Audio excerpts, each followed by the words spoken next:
straight. Draws. Check. Alright, there we go. I don't know why it does that. Alright. I'm good to go. We're good. You ready? Mm-hmm. Fist pump in on this? You ready to battle? Mm-hmm. Let's go. Yeah. All right, hello and welcome back to another 5K tennis discussion.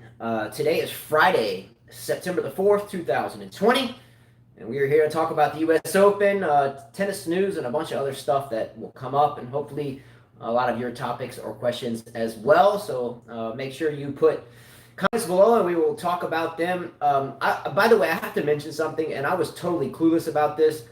I think we've done this show now for a couple years now, and I had no idea that if you press the like button, the more likes you have, the more, I guess, the more like the algorithms, whatever that means, like it lets more people see it.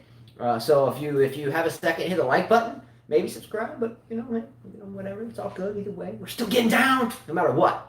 But click the like button, that would be great. I had no idea about it. That's why we never mentioned it. I didn't know. What's up, Alex? Alex says, nice button shirt, Justin. That's what I said. I was laughing when I saw him. I was like, That's how we roll. I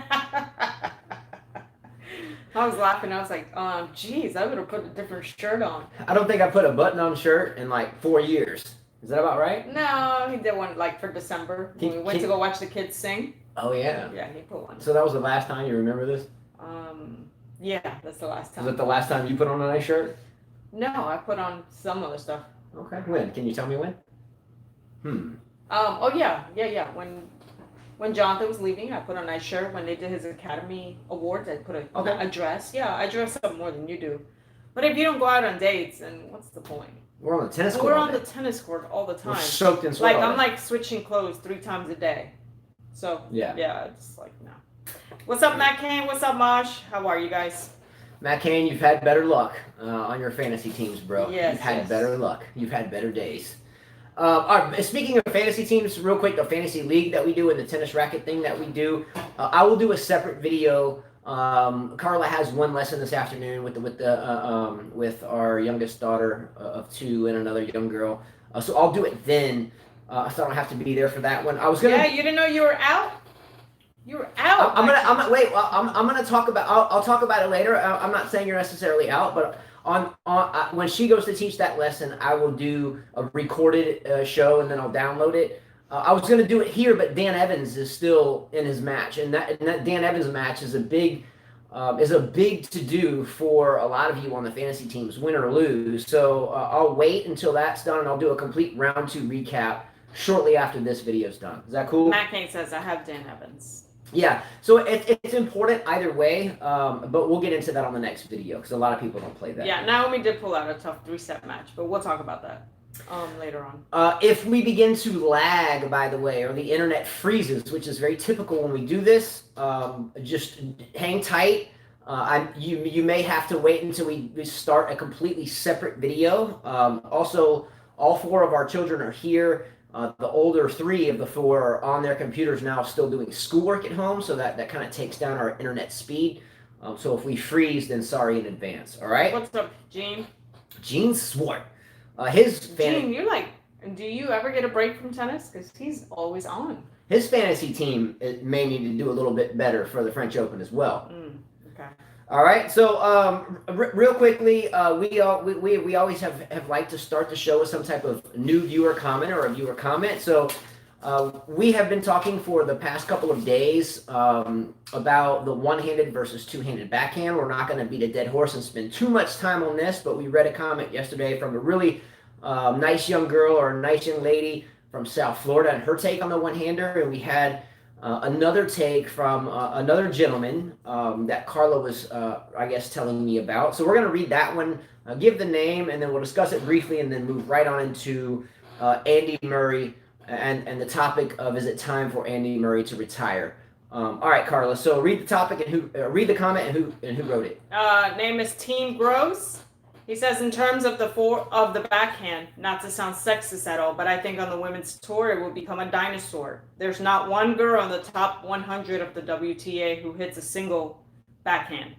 single one-handed backhand. However, I disagree that it is outdated or not the future of the men's side. That's clearly shown by the great upcoming player, Tsitsipas, Thiem Shapovalov. It's just much more technical shot, but I hope we continue to see it. Okay? Technical is the key word here. No matter what anyone tells me or not, I do think that the one-hander has a little bit more of a steep learning curve, but I think once you learn it and you're steadfast in that, then you're equal with anybody else. But I think that's a great comment as well. Just like what was it, Brianna yesterday. I do not think it's a dinosaur. I do not think it's going away. Hence why he mentioned Tsitsipas, Shapovalov, etc.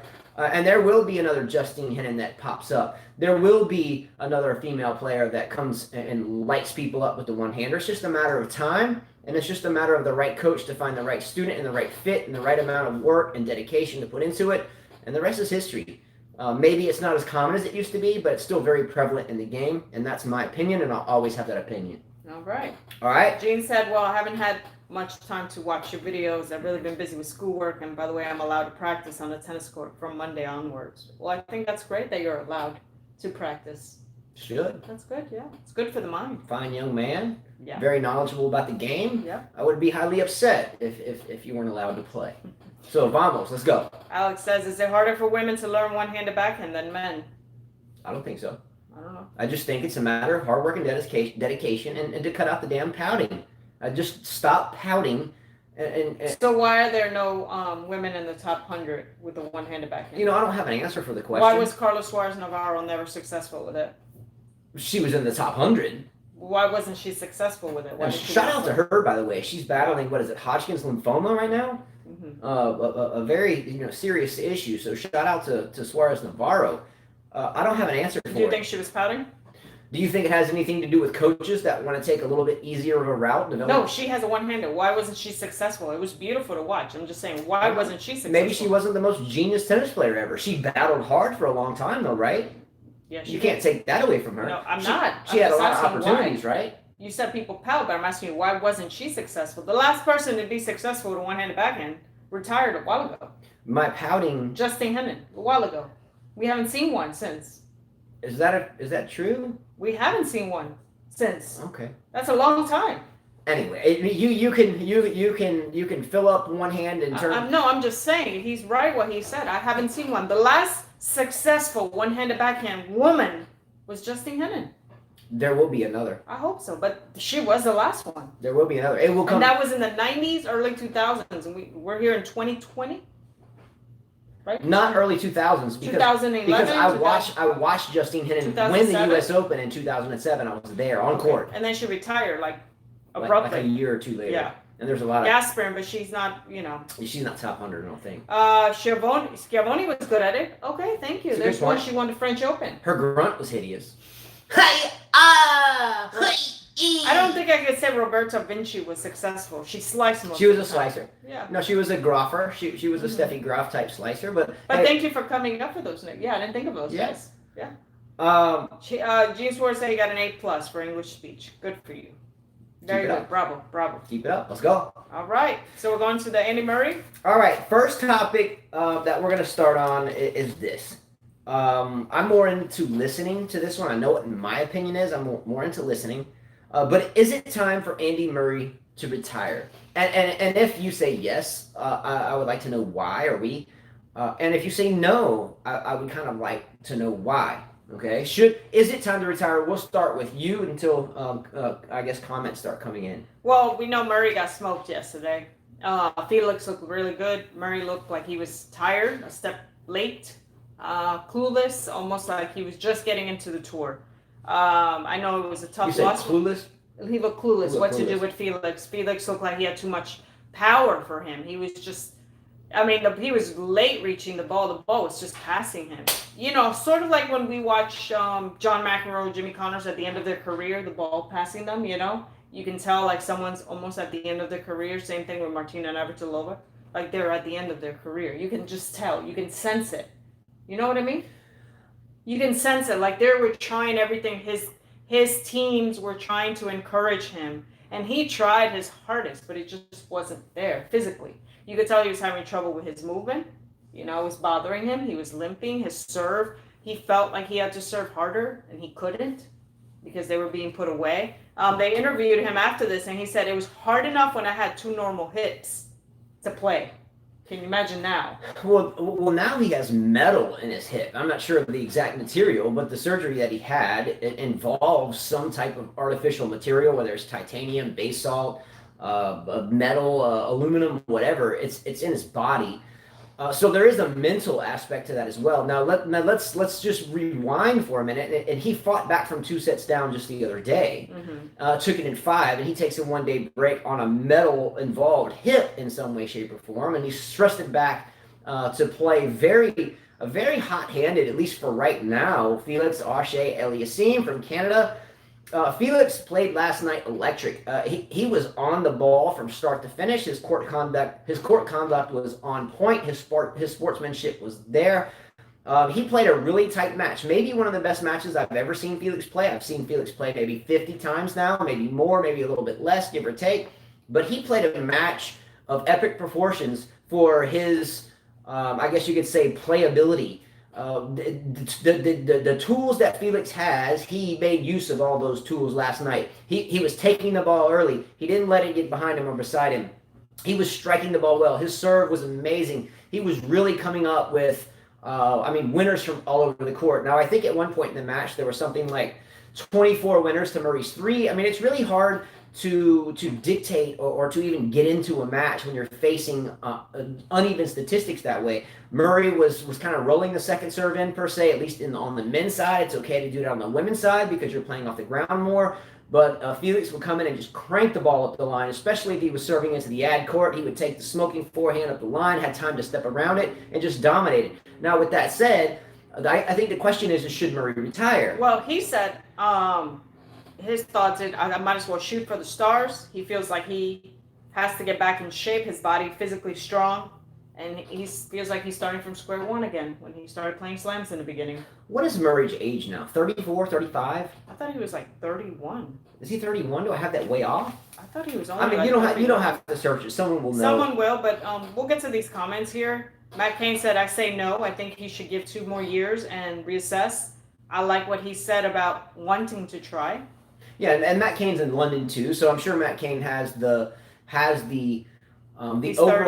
overall inherent energy of the country and England or the UK, and you know that country support and patriotic support plays a part into your role as a player. Now, I think Cam Norrie, by the way, I think he's from the UK. I wonder how his match still ongoing now.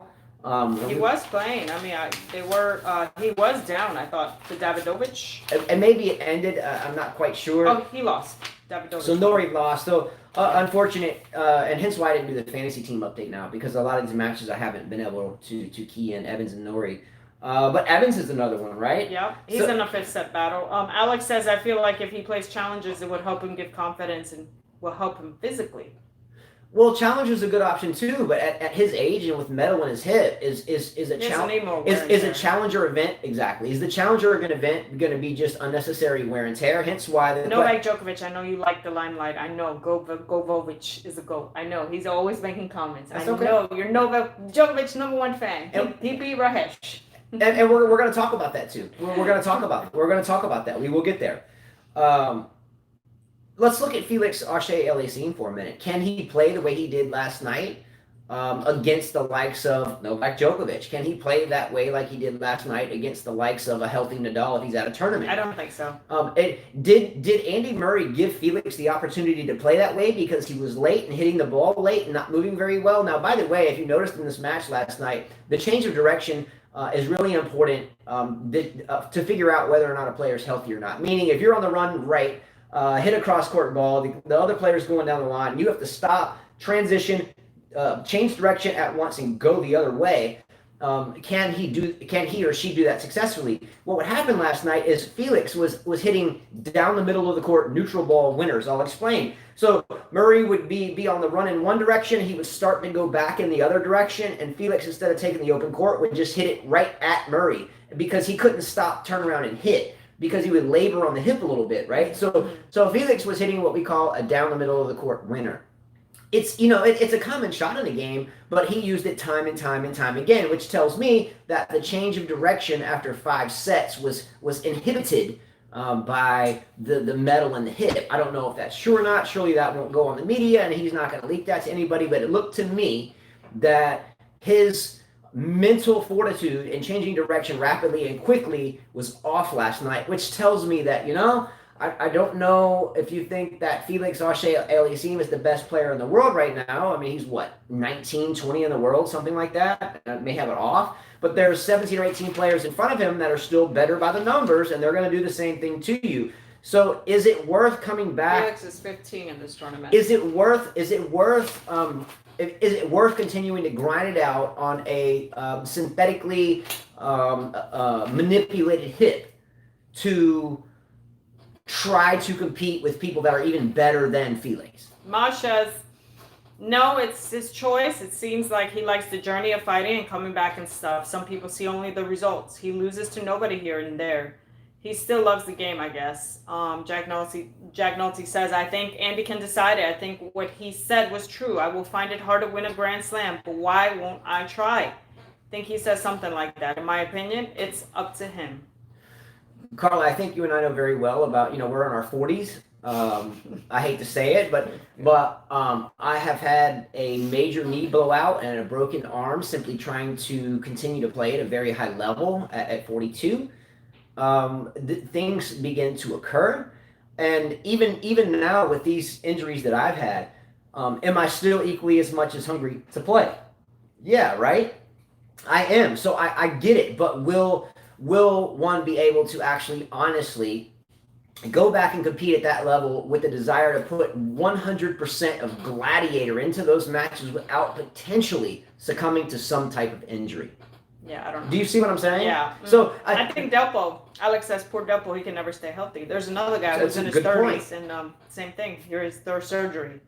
Yeah, once you have a major injury, it's hard to come back.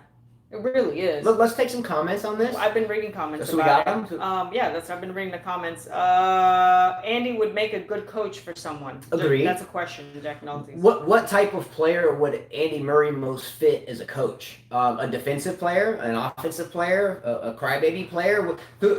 What type of player would do well with someone like Andy Murray? And by the way, we must understand that some of the best coaches or the best coaches ever, for the most part, in multiple sports, not just tennis, generally have not been players, but maybe not, Grand Slam winners, Like let's look at football. Bill Belichick, for the Patriots, arguably the GOAT of football coaches. Was he ever a super successful football player? Let's look at a lot of them across all sports. Some of the best coaches are ones that have studied the game.